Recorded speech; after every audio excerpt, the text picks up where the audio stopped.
2010, the deep state had the Rockefeller Foundation script a plan to introduce martial law and a permanent method for total control of the citizenry. In this plan that they disguised as an academic scenario, as they called it, the method they would use to gain complete prison-like control of the entire population was to infect them with a devastating biological pandemic, and then, under the guise of protecting us from this threat, they would be free to implement their final solution, a prison state. The prison state that they need to keep their grip on power. Following is proof that the deep state is behind these viral pandemics. For the deep state to make an international pandemic isn't even a high-tech operation. It's a no-tech operation. It's easy. A simple vial of Ebola, SARS, MERS, Spanish flu, or coronavirus, or whatever they come up with in their secret bioweapons lab, is all they need to bring the world into their total control. The only thing you have to remember is if they can do it, they will do it, which means they already have done it.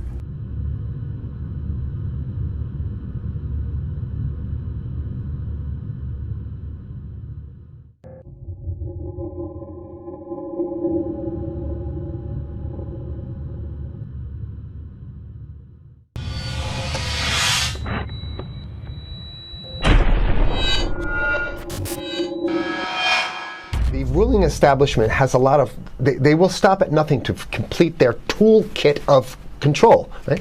So one of the things that has been missing from the toolkit of total control has been quarantines and curfews, right? Mm-hmm. So now, welcome to the new world in America, where to get on a bus, to go through a subway station, if you think that the procedures at the TSA are onerous, right? Guess this is coming to a bus depot near you. It's a more invasive way, and the ruling class needs this because, let me say, if the ruling class ever saw wide-scale civil unrest, you'd see an Ebola outbreak in America right away. Okay, so this is, what you see is that Ebola is another tool in the toolbox of the ruling class control. Yeah, to keep down absolutely, repression. positively, 100%. This is a tool. Right. Ebola doesn't just magically start spreading. Mm-hmm. And then we have this doctors that come back here. The white people, of course, live. Mm-hmm. The two whites who got it survived. All the black people that get it die.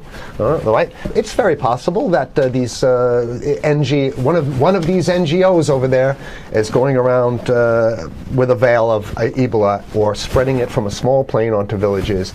The point is to get hundreds of thousands of people infected with it and create the next phase of control.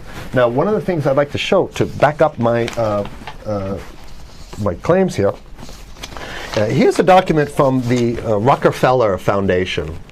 Rockefeller Foundation, right there. You can zoom in on that, where my finger is. It's called Scenarios for the Future International Development, the Rockefeller Foundation. All right. Okay. Let's take a look at what they're saying here. This is something like a 50, 60-page document. I'd like you to go to page 18, if you can look at this up on the internet, but I'll read it off to you. It's called lockstep, lockstep. And this is a phrase that I used right after 2001, when I saw the entire system of the United States, including the population, were in lockstep. So the Congress went along, and yes, it was Osama bin Laden, and the people waved their flag and said, I hate, hate, hate, hate, and everything was in lockstep. Well, in 2010, they published this, Rockefeller Foundation, and here's what they're saying. They're saying that they call it a scenario. These are scenario narratives, and they speak about it in the past tense. So they put out this scenario, lockstep. A world of tighter, top-down government control and more authoritarian leadership, with limited innovation and growing citizen pushback. Okay, I'll read a little bit of it. In 2012, the pandemic that the world had been anticipating for years, nobody was anticipating a pandemic, finally hit. Unlike 2009's H1N1, this new influenza strain originating from wild geese. They use some scenario, but this is Ebola they're talking about. Ahead. Even the most pandemic-prepared nations were quickly overwhelmed when the virus streaked around the world, infecting nearly 20% of the global population and killing 8 million in just 7 months, the majority of them healthy young adults. The pandemic also had a deadly effect on economies. You can see the agenda, just naked, raw, naked control agenda written down, and it's anybody's guess how this becomes effectuated in real life. So whether this is written specifically as marching orders or whether people take it upon themselves in the intelligence networks to say, okay, well, this has been produced, so this is the plan here. But these narratives have to be written in advance because the intelligence agencies don't know how to do these narratives. They need help. So these think tanks, they come up with these like Rand Corporation, Rockefeller Foundation. These are think tanks of death. They're not the think tanks, they're not there to find great ways to help people. Right?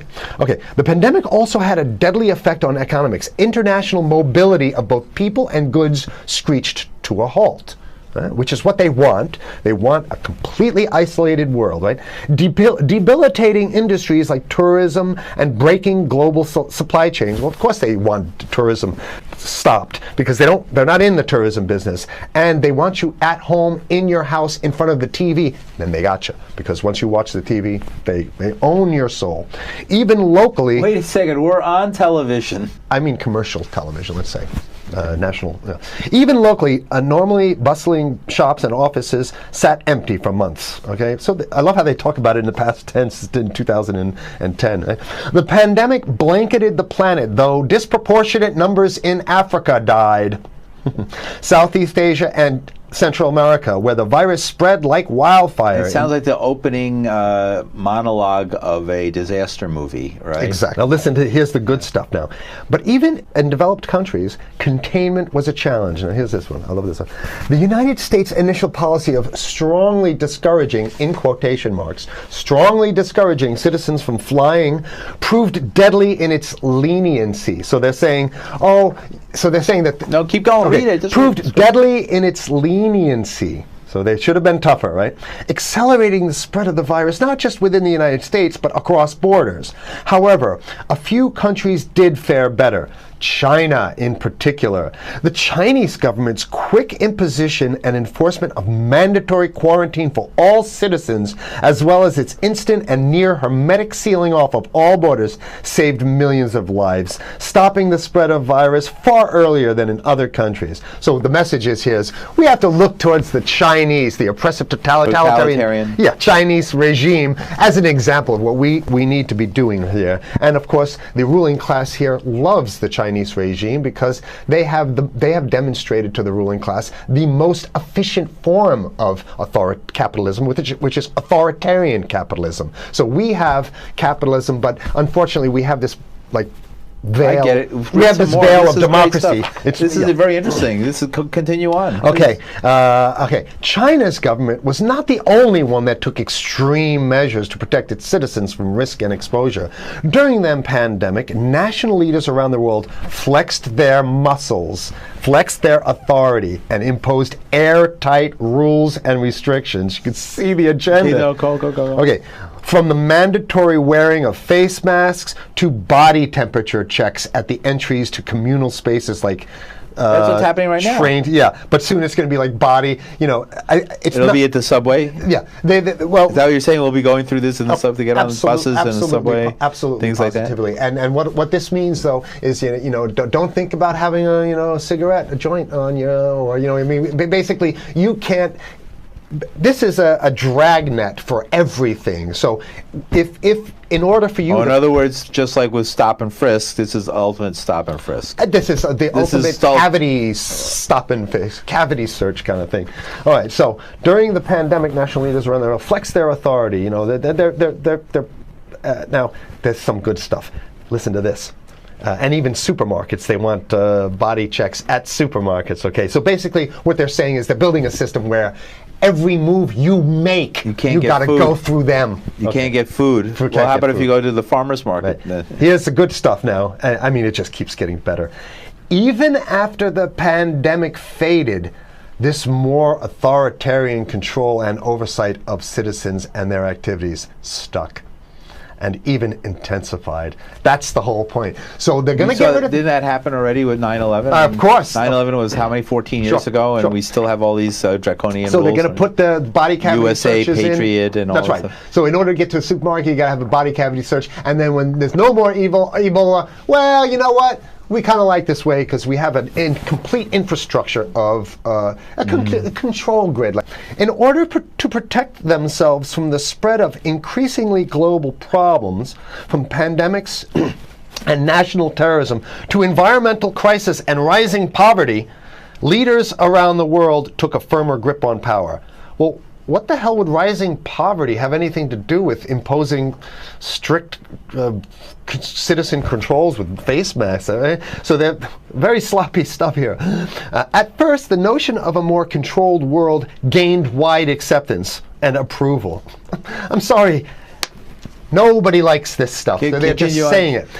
No, I have to provide analysis. Only because we only have 5 minutes left, so that's Oh my God, okay. Citizens willingly gave up some of their sovereignty and their privacy to more paternalistic states in exchange for greater safety and stability. I mean, that's just a complete naked contradiction to the famous saying that if you think you're going to give up a little bit of security, I mean, if you're going to give up your freedom for security, you're going to get neither. That's the long-standing thing. And here what they're doing is they're not even ashamed or embarrassed to absolutely say the exact opposite. They're saying, yes, we all want to give up our privacy and sovereignty for more stability and security and stability. So you don't get that. When you give it up like that, you get the shaft. Can you show us the cover again of what you were just reading? One more time, and then I have two more documents. Right, this is what we were reading here, and just zoom in a little bit so folks can see it. He'll zoom in, don't worry, you can relax. All right. And scenarios for the future of technology and international development. Okay, now I have two more documents. Keep it zoomed. We have the National Security Memorandum of December 10th, 1974. This is Henry Kissinger's brainchild. The National Security Memorandum number 200. You can look that up on your internet. I'll summarize it. He says that there's too many people, we got to get rid of the population. So to answer your question. Oh, from earlier. Yeah, he says, he used the word depopulation, which is different. Depopulation means killing people that already exist, and it's to get the minerals, because we need the minerals. And here's another one.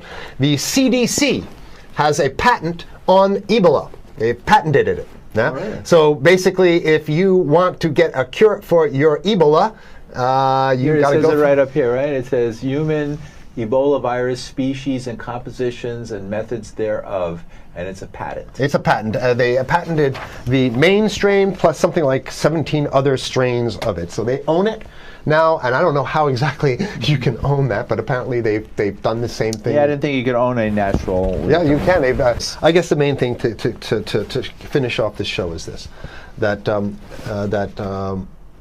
they want to get more control, more and it's going to be curfews and quarantines. So what I'm saying is that unless the American people start to get some new way to revolt, a new way to organize, new way to protest, unless we can break through the apathy, because that's what we have here, then it's going to be a slave state here. The ruling class doesn't seem to have too much resistance. They're getting everything on their Christmas shopping list, and they've been wanting quarantines and curfews for a long time. Now they got it. And if you want to live in a world where you're tricked into all this stuff because it's for your safety, right? And if you want to have a probe and make sure you got to check your pockets, make sure you don't have anything incriminating on you before you go out, and when you step out of your house, you want some police there to monitor and see what you're doing. If that's the world you want to live in, be apathetic, don't do anything. You're going to get that world very soon. It's coming your way, definitely. Mm-hmm. Yeah. So what should people do? What's the hope? You have 30 seconds. To wake up, learn about it, and go fight these bastards in Washington. They're easy to beat. If we can just organize, we can beat them. It's simple. They're weak, and there's so few of them.